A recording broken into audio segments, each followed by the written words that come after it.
Welcome to Sunday Springboard with Melanie and Kimberlyn Coaching, where we help women flourish, recover from, and flourish after stress and trauma. Do you remember when this COVID thing started back in early 2020 and all of a sudden the world shut down? It was unbelievable, right? I mean, who would dream that school could be closed and malls were closed and jobs were closed and we had parents at home trying to work at home plus trying to teach their kids. We had teachers at home trying to teach kids as well as their own kids. The hospitals were overflowing. The caregivers were so busy, so tired. We were all so afraid. We had so much stress going on, and we got with it, and we found ways to survive and overcome, and technology, and we found how to have Zoom meetings, and we were able to meet with people across the world, and all kind of things have happened for good since then, but it's come at a price, right? 21 we were looking forward to 2021. We're going to get back to normal, and of course, they say normal is only a setting on a washing machine. So what is normal? But our normal, our pre-COVID normal. We just want to get back to normal. Hang on, I'm going to show you my screen. Yeah, what we want is to get back to normal. But what's it going to take to get there? So ever since the start of this pandemic, oh, sorry, I didn't mean to do that. I don't know if y'all saw that or not. So people have reported psychological distress, brain fog. I don't know about you, but I've heard people say, man, I've been treating my husband in ways I would never. I mean, I don't like it. I'm speaking bad to him and I don't know why. People are frustrated. People feel their brains don't think clearly. Sometimes you look around and you think people are losing their ever loving minds. Sometimes we look at ourselves and we think, I'm losing my ever loving mind. Well, researchers at the Harvard Medical School, they looked at otherwise healthy people, people who had not had COVID, but they were subject to these COVID lockdowns, and they did brain imaging, blood samples, and behavioral tests, and they published these results in Brain Behavior and Immunity Journal. And what the researchers found were the markers in the blood that show inflammation. They said that more research needs to be done, but they said that this supports the idea that stressful events can have real world effects on our brain health. So we have had isolation, we have had illness, we've had fear of illness, we've had loss of loved ones, we've had the stress of, like I said before, working from home, not being able to work. People lost their jobs. People now have financial worries. So many new stressful things. We just want to get back to normal. However, our brains are different now. We have been through stress. We've been through trauma. We're going to talk about that. What is it really? If you've been following me, you know what trauma is. This is just going to be a review for you. If you have not been following me, you can go to my website, KimberlynCoaching.com. You can watch the videos on your computer. You may not be able to open that on your phone. And then if you want to do it on your phone, you may want to look for me at YouTube. There are links to this in the show notes, and you can watch all my past videos. But we want to get back to normal, but our brains are different. So what are we going to do? First of all, let's just remind ourselves what has been going on. The world has been temporarily shut down. We've had people are in so much distress because they've worked so hard and not been able to rest. We've got the children in the classrooms. Times we could meet in person, we could give each other a hug, we could smile at each other. With our masks, we couldn't smile, can't understand people well. If anything, you do a little elbow bump, if you even do that. And just life has just been totally different. It's been surreal, right? Things have happened that I would have never believed could happen. Who would believe the world can truly shut down? We want to get back to normal, and we can to some degree, but there's an art in this. So we're going to have a little acronym. And first, we're going to become aware that this is a thing, and we're going to talk a little bit about the trauma and the stress part of it, to learn how to regulate yourself. I'm going to give you a couple tools for that, and then how to take care of ourselves.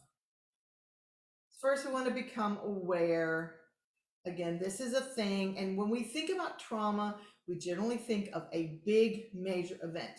We think of war, we think of sexual abuse, we think of a car accident, one moment in time. But trauma is actually what happens in your body when you have had overwhelming demand from stress, when it's day to day negative stress. This creates trauma in your body. This creates what we call trauma, not just the big event. Now, the big event can also cause it, but it doesn't have to be the big event. All these different things that happen when we have stress, all these different things are going on in the world today, and it was going on before. And so if you already had a stressful life, if you have grown up with childhood abuse, or you're in a very stressful marriage or a very difficult job, then you were already at a spot of difficulty, and then COVID has just added on to that. But even if you have not been living a stressful life, maybe life was going pretty easy and you're in a happy marriage and your kids are doing fine, COVID has still affected you. Now, if you remember, I've talked about this before, but when your brain senses danger, which is what happens anytime stress comes, and your brain cannot tell the difference in physical danger and emotional danger, your brain wants to get you safe, and it wants to get you moving. So it pours a lot of hormones into your system. The main three that we talk about are cortisol, adrenaline, and noradrenaline. These energize the top of and activate everything above your diaphragm. So you start breathing faster, your heart starts racing a little, you find tension in your shoulders and your neck, maybe up in your head, your eyes. If you think about it, when you get a moment, when you get triggered and you get stressed, where do you feel that stress in your body? I usually feel it on the outsides of my arms. I can feel the nerves on the outside of my arms. Everything below the diaphragm just kind of shuts down so that you can get all this other stuff moving. So that means your digestive system, it is not working. So the food that's in your stomach is just sitting there. So you may get stomach aches, you may get diarrhea, constipation. Everything down there is slowed down, everything above is activated. And this is called the fiery cocktail. And there's a purpose for this. The purpose is to get you moving and to get you safe. Now, it's a great thing if you're out in the forest and a bear is after you. It's a great thing when you have to lift that bus off your child. But it's not such a great thing when you're just experiencing emotional stress. It's not to say emotional stress isn't a hard thing, but these hormones are not going to help you because they shut down the thinking part of your brain. They get you moving into the instinctual part of your brain so you can do action and get moving and get safe. But when you're in emotional stress, what you need is the thinking part of your brain, and these hormones shut that down. So we may end up having behavior, and you may see this in your children, behavior that seems like it's bad behavior, but is perfectly normal behavior when you have had these hormones pouring into your system. So when you have a large increase of noradrenaline, you're going to end up having a lot of anger, aggression, and hostility. Maybe right now you're feeling more anger than you used to feel. You've probably been living with a lot of noradrenaline day to day. If you have a lot of adrenaline, then you have a lot of fear, withdrawal, and flight. So the normal way this is supposed to work is you get in danger, you get the hormones poured out, you get out of danger, and your body metabolizes the hormones.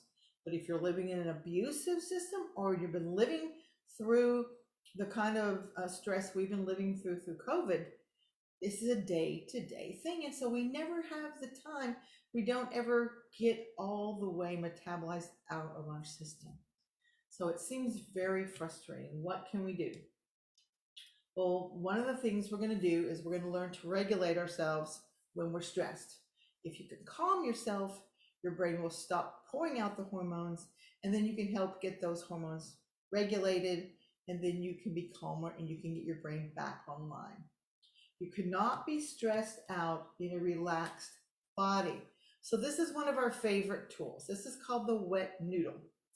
Now you can do this, it only takes 5 to 10 seconds. You can do this anywhere. You don't have to wait till you can go meditate. You don't have to go wait till you can do something that takes a lot of time. This is fast.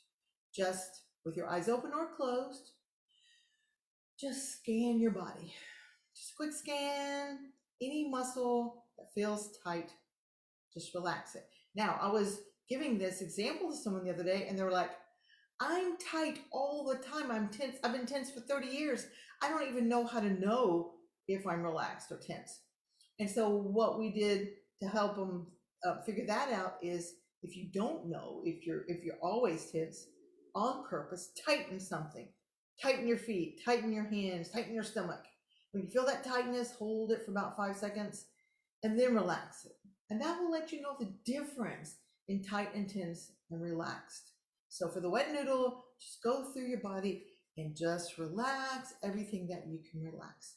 You cannot be stressed out in a relaxed body. All right, the second one, there's several different breathing tools, and I've given y'all some of those in the past. This next breathing tool is called belly breathing, and I've got a cute little video I'm gonna let you watch with me. You may have watched this if you have children, but it's so cute, and it is a really great tool to try to regulate yourself.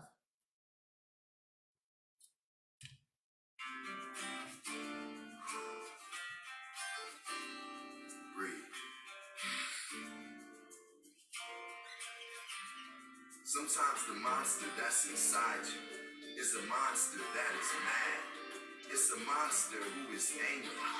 It's a monster who feels bad. When your monster wants to throw things and your monster wants to shout, there's a way to calm your monster and chill your inner monster out. Breathe, gonna breathe right through it, belly breathe. This is how you do it, breathe. Gonna breathe right through it, belly breathe. This is how you do it. Put your hands on your tummy, now you're ready to begin. Put your hands on your belly and you slowly breathe in. Papa breathe, belly, belly, papa breathe. Belly, belly breathe. Let your belly go out and in and out. And you start to calm down without a doubt. Let your belly go in and out and out and in. Belly breathe, gonna breathe right through it, belly breathe. This is how you do it, breathe. Belly, belly, breathe. Belly, belly, breathe. Your mad monster may appear at any time and any place, and that mad monster will make you make a mad monster face. He makes you wanna push, he makes you wanna shove. There's a way to calm that monster, bring out the monster love. Belly breathe, gonna breathe right through it, belly breathe. This is how you do it, breathe. Gonna breathe right through it, belly breathe. This is how you do it. Belly go out and in and out. That's what belly breathing is all about.